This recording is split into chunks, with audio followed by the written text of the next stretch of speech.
fantastic for Magnus Carlsen right now. I mean, every single move with purpose, and Black is stuck shuffling around. Yeah. Oh, Firouzja losing his patience. I was about to say it's really uncomfortable for Black, but ultimately here, his knight is attacked, and where to jump to? I see tricks, I see real pitfalls in Black's future here, Robert. If he jumps back with his knight, White could land tactics such as knight to f5. There would have been nasty pins along the e-file. Instead, knight's on the rim, looking pretty dim, grim, you name it right now. That is the wrong direction. A question mark given to that move, and Robert, it might soon be time for White to go all out and switch play to the other flank, to the king side.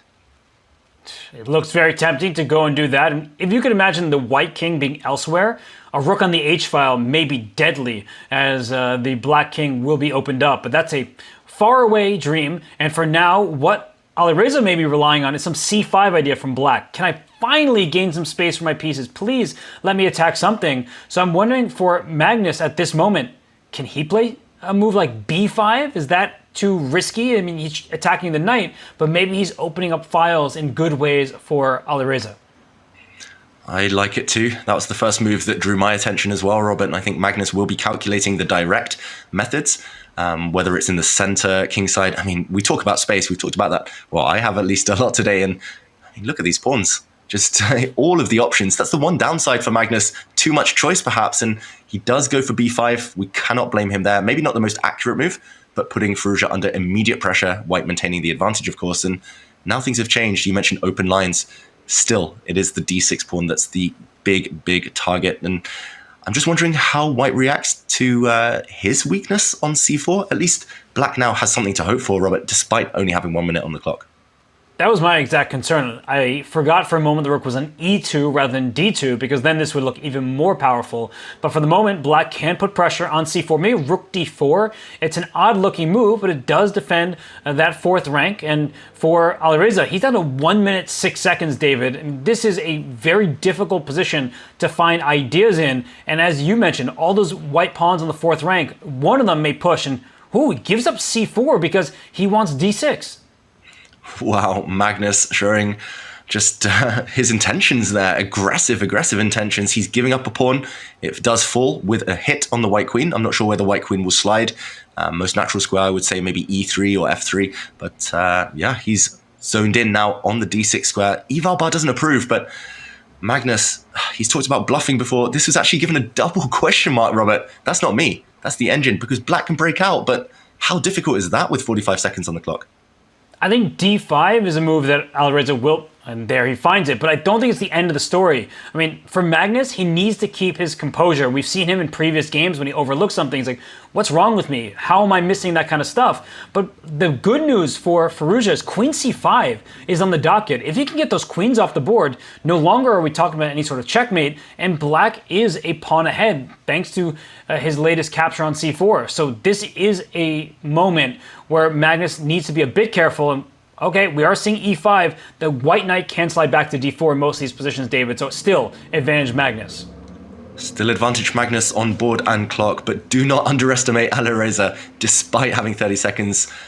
Yeah, I think we've all known his bullet prowess for years now. He's had some fantastic results. He seems to up his game, Robert, with no time, and now trying to trade knights. Very wise. The black knight might jump back to the defense if need be, towards the king side, if allowed. Really key that white cannot jump into the d6 square, because black can simply snap that knight off. There's a pin along the e-file. Magnus, he's running out of ideas here. I really think he missed this d5 move from afar, and I would probably advocate for dropping the knight back, but black's got a pawn to suffer for. Black's definitely in this fight. Knight d4, a really tempting first move. Knight d6, as you mentioned, not available. Rook takes d6, that would be a free piece. Knight takes c7, and then bishop takes d5 afterwards. That is something that Magnus can go for if he feels like there will be some winning chances at the end there. I mean, white's pawn structure on the king side, it still is quite advanced, but that can backfire because it could leave his king open. So the time advantage is also being cut into because Magnus knows how consequential this single move will be. Yeah, I don't like it. I just really feel that Magnus has lost control, and this is a cautionary tale about rushing. Black had no space, had no plans, and Magnus has basically forced Firouzja to find some good moves, and he's going for that latter option you mentioned, Robert, but once the dust settles, once everything is traded off, it's your other point, the fact that the White King might be vulnerable from behind on the second rank, and Magnus is pretty much committed to trying to checkmate Black now, otherwise this all might start to collapse for White. Still a bit scary for Alireza. Like f takes e5, rook takes e5 might already be the beginning of the end for Firouzja, because the queen and rook line up very nice in the e file. And if you can't take on e5, is that queen going to come up to d4 next, trying to do the same thing? So the queen steps forward, but 20 seconds remaining, David, for Firouzja, and there are plenty of options here for Magnus to keep things complicated. Yeah, Firouzja keeps finding fantastic moves, though. I think his plan might be simple, to even just capture this pawn. And as long as the Black King hides on the 7th rank, the rook will protect against any checks on it. And if he takes this pawn, the White King will no longer have the safe hiding spot of h3. So suddenly, again, those checks might come back to bite White. Wow, Firouzja, he definitely plays best with 1 minute on his clock, Robert. It's crazy how he keeps finding the best move every single time, despite the enormous pressure on him. And I'm just looking for Magnus for ways to play for a win, and it might actually cause him to lose the game. So be really careful at this current turn. He plays queen d3. I was thinking rook d6, but I realized the a2 pawn was also hanging with check. So he keeps the rook defended. As you're pointing out, g6 is loose. And 12 seconds for Firouzja. He makes a mistake here, but what is the knockout? e6? Oh, that is so difficult, e6, Robert. We're both reacting because that is almost superhuman. Pawn to e6. It's due to the fact that the Black Queen is tied down defending her g-pawn, that she cannot go and grab that. And if White can establish a strong passed pawn, that might just overwhelm the Black army. There's no checks. c2 is covered right now. The Black Queen can check. The White King will slide, and Magnus finds it. He finds the key move. He's winning. Of course he does. Magnus Carlsen found the key defense. Now he finds what should be a winning move, but still difficulty ahead. Quick note that Wesley So did defeat Denis Lazovic in that Armageddon game. He wins Division 2 and the big prize there. But come on, David, what's going on here? How should White proceed? Because e6 is loose. And f5? He's just thrown all his pawns forward.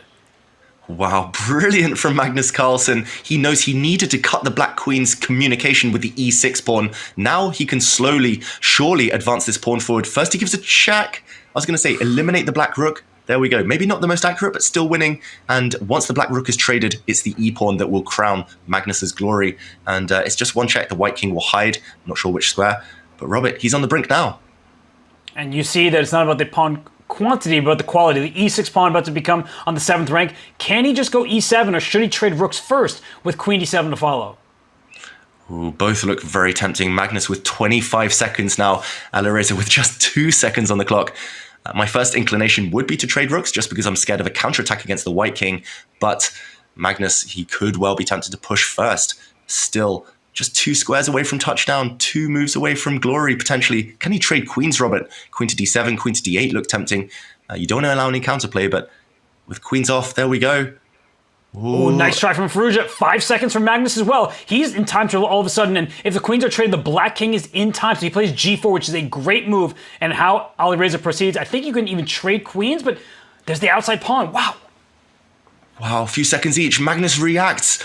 Has he missed this move? There's going to be a bunch of checks. White is still winning, but Magnus doesn't realize the White King has to run, sprint forward.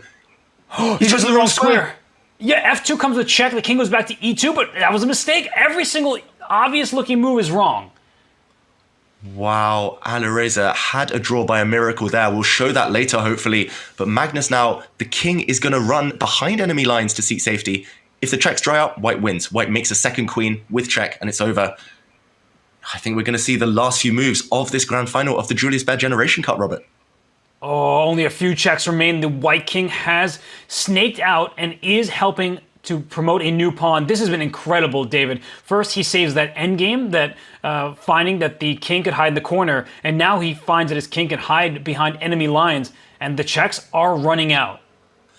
Oh, be careful, don't step forward, you would lose the game. Magnus would have been checkmated if he'd walked forward to the f7 square. Now he's zigzagging his way back to safety, but maybe I called it too soon. It's not yet over. He's yet to find the safe haven for his king. He needs to hide behind the Black B pawn, potentially. He needs to get in and back and use that pawn as a shield. And it's almost like checkmate against that White King over there, but it cannot be caught, and the king is doing exactly what you said, David. It is running to the other side. You don't get a new queen for that, but you will get a new queen when that pawn successfully goes to e8, but the checks have continued. Wow, the checks have continued, but no more, and Magnus Carlsen wins on time, wins